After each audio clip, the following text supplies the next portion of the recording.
السلام عليكم واهلا وسهلا فيكم فيديو جديد. اليوم الفيديو اللي حنعرضه من الصومال. اليوم حنشوف قصة نجاح وزير الهجرة في كندا اللي هو الأستاذ أحمد حسن. حنشوف كيف الأستاذ أحمد حسن صار وزير للهجرة من أصل طبعا صومالي. حطوا لنا لايك واشتراك، ورابط الفيديو الأصلي حيكون في صندوق الوصف. تابعونا على مواقع التواصل الاجتماعي كلها حتكون في صندوق الوصف. ويلا نشوف الأستاذ أحمد حسن كيف صار وزير للهجرة وشو قصة حياته. يلا. Already demands are piling up. Do you know what your budget is? No, I don't know what my budget is. Do you have any money now? No, we don't have any. We don't have anything, no.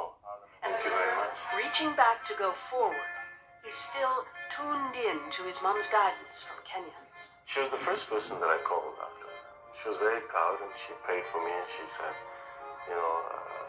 don't forget who you are and don't forget where you come from. Oh, I was 15 years هذا. old when Somalia was going through a civil war. There was chaos and violence everywhere. My parents and I decided that we had no choice but to flee. We gathered a few belongings, got on the back of a big truck with a few other families, left Somalia never to return. After a very long journey, I landed in Canada at the age of 16 by myself as a refugee. I found out way after that I landed on the indigenous territory of the Mississaugas of New Credit. I was going through conflicting emotions. On one hand, I felt that I was worried, would I be accepted in this new country? Would I succeed? But on the other hand, I was excited about a chance to restart my life and the chance to make new friends. I was 16 after all.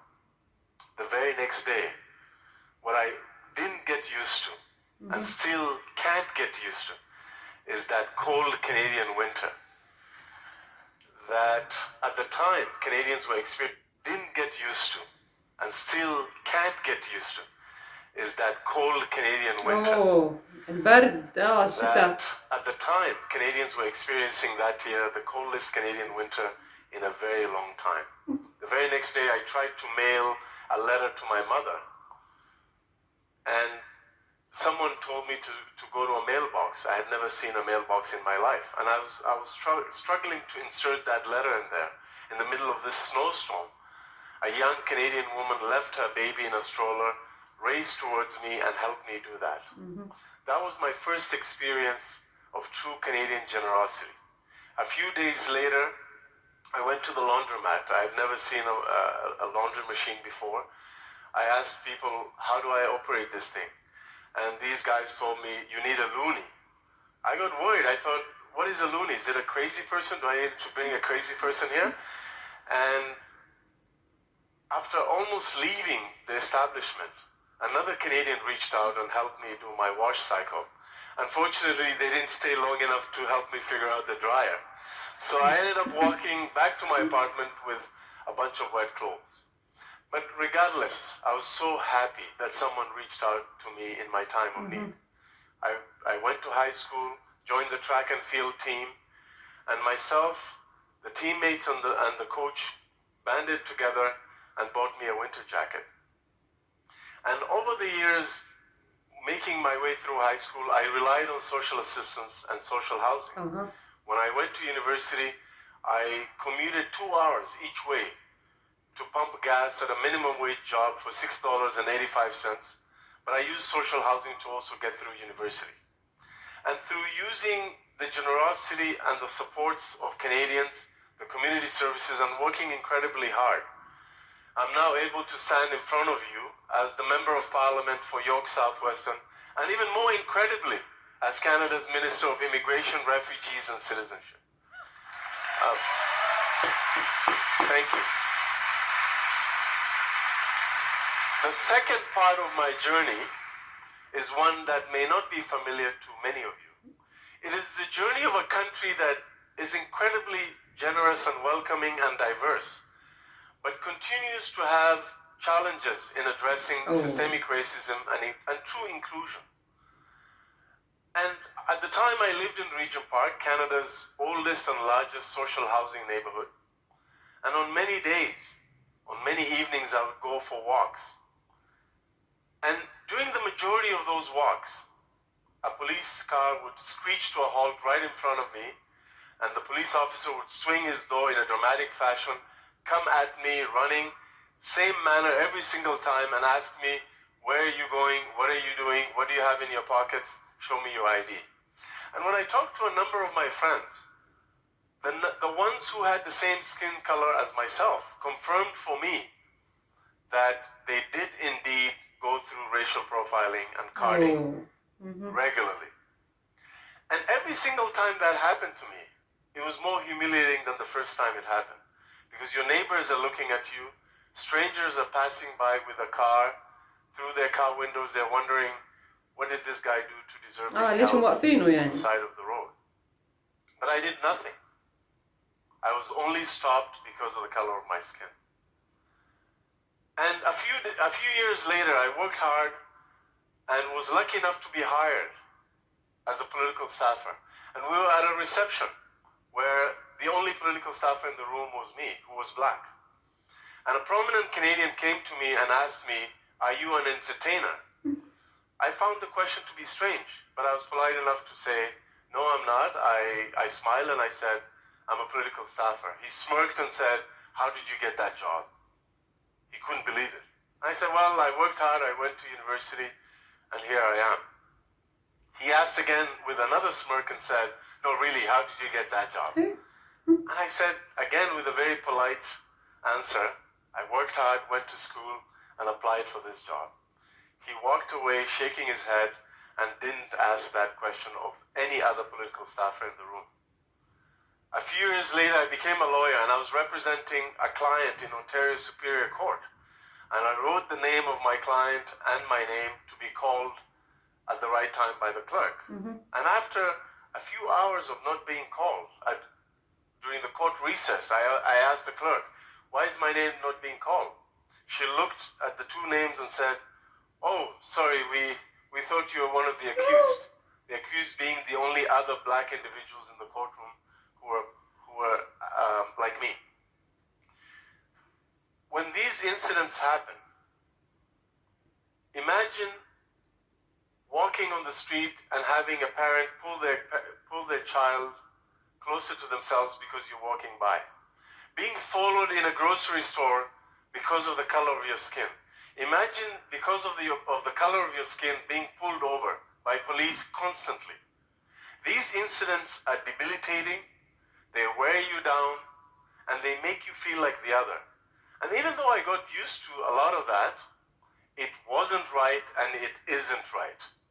And so it's one thing to talk about identity, it's one thing to talk about racism and privilege, it's another to really live the black experience in Canada. So the experiences of people of color, the struggles they face every day with microaggressions are real. The despair they go through sometimes is real. The feeling that you have that some of the structures around you and the systems are working against you is real. So how do you reconcile this amazing, generous, welcoming, diverse country with these realities faced by some of our citizens? I can go to Parliament Hill today and hold my head high and work seamlessly among my colleagues, shake hands with world leaders, but to this day still worry about getting pulled over by police. But I chose to reflect on what is best about Canada. And I worked hard in Regent Park to come together, use the beauty of the system to organize, advocate, and work with my neighbors to access a $500 million fund. And we were able to revitalize not only the buildings, but the community, our home, Regent Park. And today, والله بدك سقف عن جد. today I have lawyer friends who are moving into Regent Park. Thank you, Mr. Speaker. Over the weekend, hundreds of men, women, and children from Somalia, Ethiopia, Eritrea, and Sudan sailed from Libya across the Mediterranean in search of sanctuary in Italy. Tragically, their vessel sank and reportedly up to 400 people drowned in the Mediterranean. My thoughts and prayers are with those that lost their lives. Mr. Speaker, this comes on the first anniversary of a similar incident last year in which 800 people drowned in the Mediterranean Sea. Under the Geneva Conventions, those fleeing persecution are eligible for asylum but they often face many obstacles. Asylum seekers are not criminals. They are human beings in need of protection and assistance and deserving our respect. I urge Canada to provide leadership and work with our international partners to ensure that those fleeing persecution have safe passage to countries that may grant them the protections they're entitled to under international law. Thank you, Mr. Speaker. قديش حلو انه الواحد يصمم انه ينجح، وقديش حلو انه الواحد يصمم انه ينجح رغم كل الظروف اللي ضده، وانه يغير فكرة مجتمع كامل عنه وعن اللي مثله. تحياتنا لوزير الهجرة أحمد حسن، انت رائع بصراحة، رائع انك انت تصمم رغم كل الظروف اللي انت واجهتك، لدرجة انه لهلا بخاف انه على الطريق توقفوا الشرطة لانها صارت معه زي حالة نفسية. العنصرية في كل مكان، من الاشياء السيئة في العالم العنصرية. العنصرية موجودة بانواع واشكال كتير، لكن العنصرية ضد اللون اصعب انواع العنصرية. خلينا نشوف مقطع تاني لأحمد حسن. بعدما أصبح اللاجئ الصومالي السياسي أحمد حسين وزيرا للهجرة، احتفت به الصحافة العربية، وقد تم تعيين حسين في المنصب الجديد إثر تعديل وزاري جديد في كندا. غادر أحمد حسين بلده الأصلي الصومال عندما كان في 16 من عمره، هربا من الحروب التي حلت بالبلاد وغياب الأمن. آمال المراقبين انعقدت على تعامل الوزير الجديد مع ملف اللاجئين بإنسانية، لا سيما وأنه مر بظروف مشابهة لظروفهم، وهو ما أشارت إليه صحيفة هسبريس المغربية التي أكدت أن أحمد حسين سيتولى مهمة استقبال 300 ألف مهاجر خلال العام الحالي 2017. هسبريس المغربية التي أكدت أن أحمد حسين سيتولى مهمة استقبال 300 ألف مهاجر خلال العام الحالي 2017.